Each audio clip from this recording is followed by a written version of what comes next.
Kaldheim set. The new set will be introduced in the game at the end of the January 25th, I assume. And today we are going to review some cards of it. Because, as you know, we have already some spoilers of these cards from this set. This set is based on the Norse mythology, so Norse mythology was basically the religion for the Viking warriors. And yeah, this mythology contained a lot of different monsters and creatures such as Valkyries, giants, elves, wolves, and out of different weird names which I can't remember, but that's very interesting. Actually, I will send you in my description link with all the most popular monsters and creatures, because it's fascinating actually. Okay, I have prepared website with this, or with the spoilers, what I can see on the day 7th of January. Like, I think there's like 20 or so cards, so yeah, you will see them on the screen here, and I will just read them from my computer. I think that's the easiest way. Okay guys, I think I decided to make this episode based on colors because there is too many cards, and this episode will last like 2 hours because I review so long. So let's say we'll check white cards today. White and something, right? Rune for champion. If the rune for champion is entering the battlefield, you can search your library in the graveyard for the rune card and then reveal it and put it into your hand. And you may pay 1 rather than pay the mana cost for rune spells you cast. So I don't know if I get it. So I don't know, you're just paying 1 mana for rune spells? I think so. I think that's how it works. But I'm not sure, so I can't say anything about it. But I see that rune spells is the new type of the spells in this set as well. So we'll see what the rune spells are. And here we go. That's my favorite type in this set, Valkyries. Valkyries, alright, like, okay, that's the angel, but here's the same thing. Splendid Marshal is the white mythic card. Like, as you know, like, angels will be more like, they will be more like in white color than any others, because that's how angels are basically imagined, right? Because they're covered in white dresses, you know, or of course flying, as because angel has wings, right? Oh wow, that's actually so good. And I know when I saw some cards of this set already on the beginning, I don't know, I think 2021, I was like, okay, I'm doing Valkyria Angel deck for sure, and this is great. Yeah, this is great actually, because what's the condition? You have to exile card from your graveyard, and then you are putting the 1/1 counters on each creature on your battlefield, which has the same type of the card that you exiled. So let's say angels, right? Oh, that's really good. But our Marshal he's not getting any counters. And it's only 3 mana. Okay, another card is the white card, Sigrid got favored. It's white card, it's rare, legendary, and it costs only 3 mana, so... And oh, it has flash. I think white cards don't have usually flash, so that's interesting. It has first strike and it has protection from the god. Okay, so what this creature does? When Sigrid got favored, enters the battlefield, exile up to 1 target attacking or blocking creature until Sigrid leaves the battlefield. So actually, that's the way how to remove creature from the combat, right? The opponent's creature or yours if you want.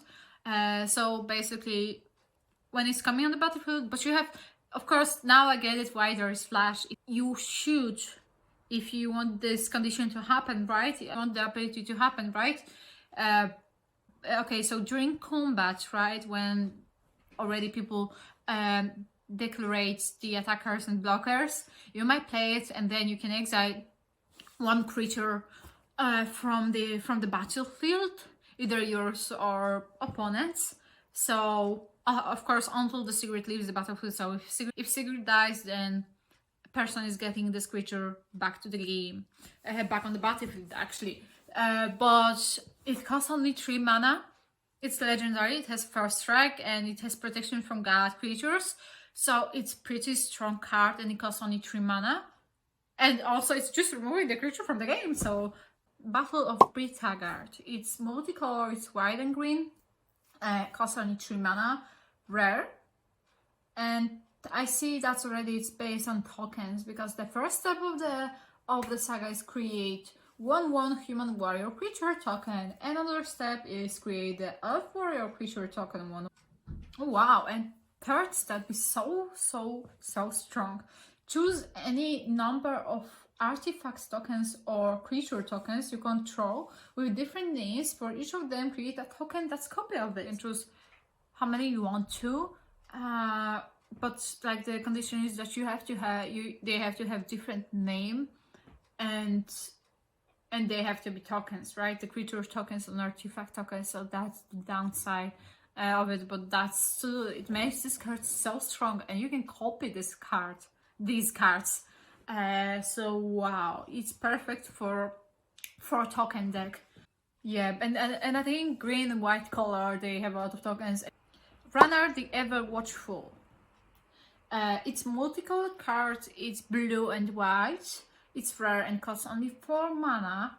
It's the Spirit Warrior legendary creature with flying and vigilance, and this card do. The first card you filter each turn costs 0 to filter. It's perfect card if you have a lot of filter cards, but even if you don't have that many, it's still a pretty good card. And there is another ability of this card. Whenever you exile 1 or more cards from your hand and or permanents from the battlefield, create 1/1 white spirit creature token with flying. And this is actually so good card, because let's say if you have shitty hand, then you can just exile something and then you're getting the 1/1 creature instead. But still it is flying, so it's easier to make damage. This card is perfect for Forter, because like if you don't wanna really spend mana for the first card, of course it's costing nothing, right? No. Okay, we have legendary equipment here. It's mythic, 2 mana, Sword of the Realms. And what does that do? Equipment creature gets 2 power and vigilance. Whenever equipped creature dies, return to its owner hand. Oh, equipped, it's great, and it's increasing the power of the creature, and vigilance is so typical for white color. So yeah. And that's the 2-side card. But I like this card. You can choose whether you want to play equipment or the god. Halvar, God of the Battle. God, by the way, gods are they are also from the Terrors of the Beyond Death, so that's interesting that they came back. It's legendary mythic card. And creatures you control that are enchanted or equipped have a double strike. Have double strike. At the beginning of each combat, you may attach target aura equipment attached to a creature you control to a target creature you control. What? Okay, so basically, like, it's great. Especially it's great for the knight or warrior decks, because I know that knight deck has a lot of different equipments and stuff like that. Wow. It's sick. It's giving like if they are enchanted, so Terras Beyond Death. If they are enchanted or they have equip on them, they have already double strike. That's sick. And another positive is that you can put the target aura or equipment from one creature to another on the beginning of the. But I wonder, can you change it for free, or do you have to pay the same cost of the aura or equipment? I think it's for free, but I'm not sure. Even if it's not free, it's great that you have this opportunity to put the aura on another creature, right? Oh, but that's so strong. It costs 4 mana. That's not bad. We have another Valkyria here. Valkyria Harbinger. No, I didn't talk about it, but I've seen this card. That's why I was so confused. It costs 6 mana. Flying, lifelink, of course, as usual. Rare. It's rare card. Ability of this card is at the beginning of each step, if you gain 4 or more life, this turn create 4/4 angel creature token with flying and vigilance.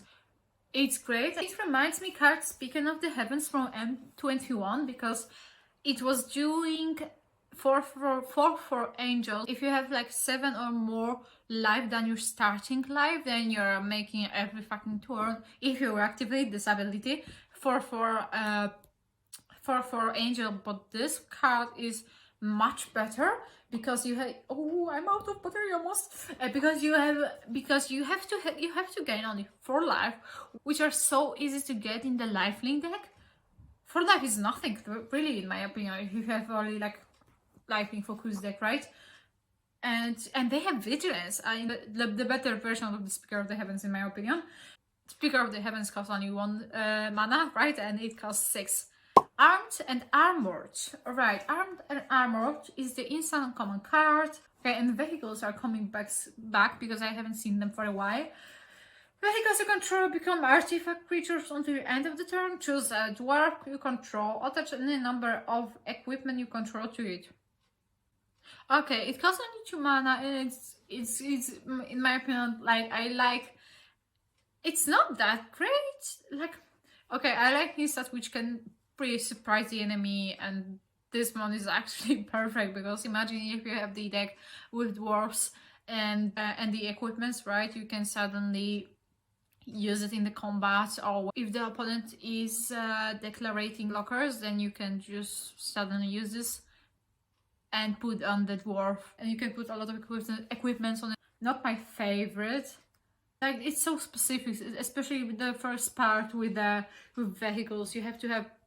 You should, like, not really have to, because you can either have the vehicle deck or the just deck with dwarves. So you can have options. You can just play it as like the normal instant cards.